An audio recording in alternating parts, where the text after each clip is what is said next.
አየ እኔ እናንተ ስንታረቅ ዝናቡ ራሱ ያቃጥራል። አየ የኔ ጨረቃዎች እናንተ በቃ ተስጧችሁ ይሄ ነው። ተስጧችሁ ሳቅ ነው። ተስጧችሁ ጨዋታ ነው። ተስጧችሁ ፍቅር ነው። ተስጧችሁ ፈገግታ ነው። በፍጹም ጸብና ጭቅጭቅ አያምርባችሁም። በቃ ተው፣ ከዚህ በኋላ ተጨቃጨቁ። በነገራችን ላይ እዚህ ነገር ውስጥ እንድትገባ ያደረጋችኋት ብዙዎቻችሁ ኦዲየንሶች ናችሁ፣ ኮሜንታተሮች። አንዳንድ ጊዜ ሀሳብ ከምን ይመጣል መሰላችሁ? ሀሳብ ከኮሜንታተርም ይመጣል እና ምጽፉት ኮሜንት ነው ለዚህ ያበቃት ሀይሚን። ጀሜሪ ሀይሚ ጀሜሪ፣ ወገብሽን ታጥቀሽ ነይ፣ እሳት ለብሰሽ እሳት ጎርሰሽ ነይ እያላችሁ መከራችኋት። ሰላም ቤተሰብ እንዴት ናችሁልኝ? በያላችሁበት ሰላማችሁ ይብዛልኝ። እንግዲህ በድጋሚ መጥቻለሁ እና የእውነት በሁለቱም ስልኬ ነው ሳያቸው የነበረው፣ ማለት በአንደኛው ሲያልቅብኝ ባንዱ ማለት ነው። እና በነገራችን ላይ የሰው ልጅ ሲታረቅ ሳይሆን ሲጣላ የምንወድበት ምክንያት፣ ሲጣላ የምንደሰትበት ምክንያት ምንድን ነው? የሰው ልጅ ግን ምን ተፈጥሮ ነው ያለን? እኛ ግን እግዚአብሔርን እስከ ዛሬ ሀይሚና ብሩኬ ሲጨቃጨቁ፣ ሲጣሉ፣ ሲነታረኩ ተለያየን ባሉበት ሰዓት ቢያንስ በአንድ ሰዓት ውስጥ ስንት ይታየ ነበር መሰላችሁ? ከ50 ሺህ በላይ ይታይ ነበር። አንዳንድ ጊዜ 50 ሺህ፣ አንዳንድ ጊዜ ደግሞ 37ም 38ም 40ም ከዛም በላይ 100ም ይታያል በአንድ ሰዓት ውስጥ ማለት ነው። ዛሬ ግን ስለታረቁ ነው 10 ሺህ ብቻ ነው ያየሁት ፍፄ ቻናል ላይ 10 ሺህ ቪው ብቻ ነው የታየው። መቼም ጨረቃ ፋሚሊ የሆነ ሰው የሀይሚና የብሩክ ቤተሰብ ፍፄን የማያውቅ ሰው የለም። ግን ታረቁ ሲባል እይታቸው የሚቀንሰው፣ ቻናላቸው የሚቀዘቅዘውን ነገር፣ እንደዛ አይነት ነገር እንዲመጣ ማትፈልጉ ከሆነ ቻናላቸውን ላይክ አርጉ፣ ሼር አርጉ፣ ሰብስክራይብ አርጓቸው። እንዲሁም ደግሞ ቪዲዮ ሲለቁ ይሁላቸው፣ ላይክ አርጉላቸው። ብዙ ጊዜ እኔ የምታዘበው ነገር ምንድን ነው? እነሱ ሰላም ሲሆኑ ቻናላቸው ይቀዘቅዛል። ለምን?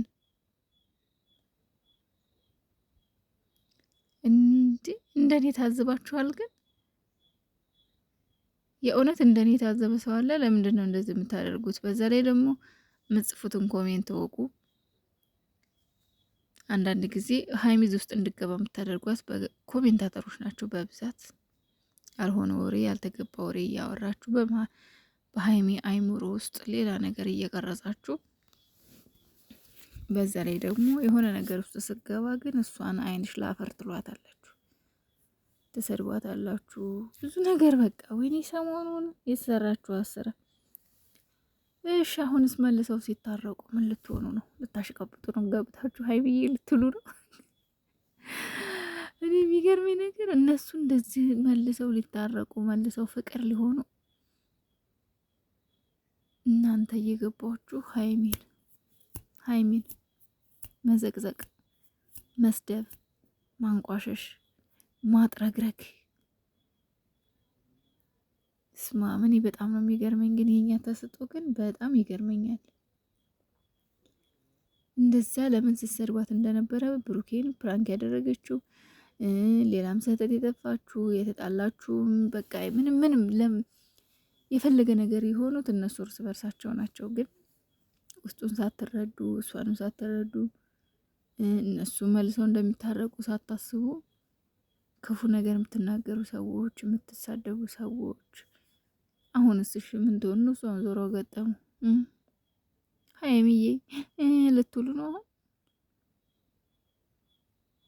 የሰው ልጅ እኮ ማለት ነው የእውነት የምንወደው ከሆነ በጥሩ ጊዜው ብቻ አይደለም፣ በመጥፎ ጊዜውም ጥፋትም ሲያጠፋም ሰውን ሲወዱ ሰው ከነ ምናምኑ ነው ይባላል። ስለዚህ ሀይሚ ስትሳሳት አትወዷትም። የሆነ ሰው ነችና ጥፋት ስታጠፋ ትጠሏታላችሁ። ግን ደግሞ ደህና ሰው ስትሆን ደግሞ ትወዷታላችሁ። እንደዚህ አይነት ፍቅር የለም፣ እንደዚህ አይነት መውደድ የለም። ከወደዳችሁ ከነ ሙሉ ምንነቷ ውደዱ፣ ከነ ማንነቷ። አትሳደቡ፣ መጥፎ ነገር እስኪ ተማሩ፣ ክፉ ነገር አትናገሩ። የሆነ ችግር በተፈጠረ ቁጥር እውነት በጣም ይደብራል። እና ዛሬ እውነት በጣም ደስ ብሎኛል። የእውነት ከምታስቡት በላይ ደስተኛ ነኝና ሀይሚዬም እንደዚህ ደስተኛ ሆና ስላየዋት፣ ብሩኬም ደስተኛ ሆኖ ስላየዋት ደስ ብሎኛል። የእውነት ፍፄ በጣም የምትከበር የምትወደድ ልጅ ነህ። ጥሩ ጓደኛ ነህ። መልካም ጓደኛ ነህ። የጓደኞችህን ስኬትና የበላይነት የምትፈልግ ሰው ነህ። ከጓደኞችህ ጎን የምትቆም ሰው ነህና በጣም መልካም ልጅ ነህ። እግዚአብሔርን በጣም ነው ደስ ያለኝ። እኔ ግን አንድ ነገር ለመናገር ግን እፈልጋለሁ።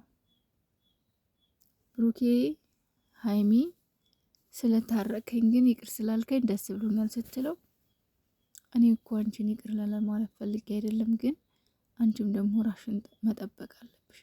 ብሩኬ እንደዛ ሲሆን የነበረው ሀይሚ ጋር ሲጣላም የነበረው ከፋሲል ጋርም በቃ ብዙ ደረጃ የደረሰው ሀይሚ እንዳትጎዳበት ነው። ለሀይሚ ለመመከት ነው። ለእሷ ለመመከት ደግሞ ግዴታ እሷ እሱን ማዳመጥ መቻል አለባት። ምን ጊዜም ቢሆን ችግር ሲፈጠር ቀዳሚው ወንድ ልጅ ነው። ሴት ልጅ ተከታይ ናት። ስለዚህ ሀይሚዬ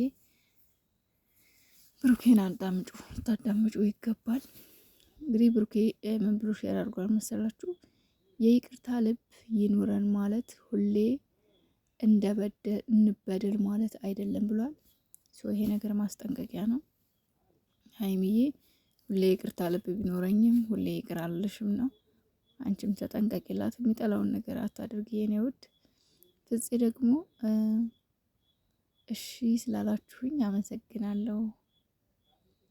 በነገራችን ላይ ብሩኬና ሀይሚ እኮ በጣም ለሰው ሪስፔክት ያላቸው ናቸው። እግዚአብሔርም እንግዲህ ጓደኛቸውን እሺ ማለታቸው ራሱ እሺ ኑ ብሎ ሲጠራቸው አክብረው በመሄዳቸው ራሱ አንደኛ፣ ሁለቱም ሲጀመር ሰበብ ነው የሚፈልጉት። በመካከላቸው ገብቶ ሰው ካላቸው ወዲያው እንትን ይላሉ። ለምን? እሷም ትወዷለች፣ እሱም ይወዷታል። እንደዚህ እነሱ የሚገናኙበት ሰበብ ነው የሚፈልጉት።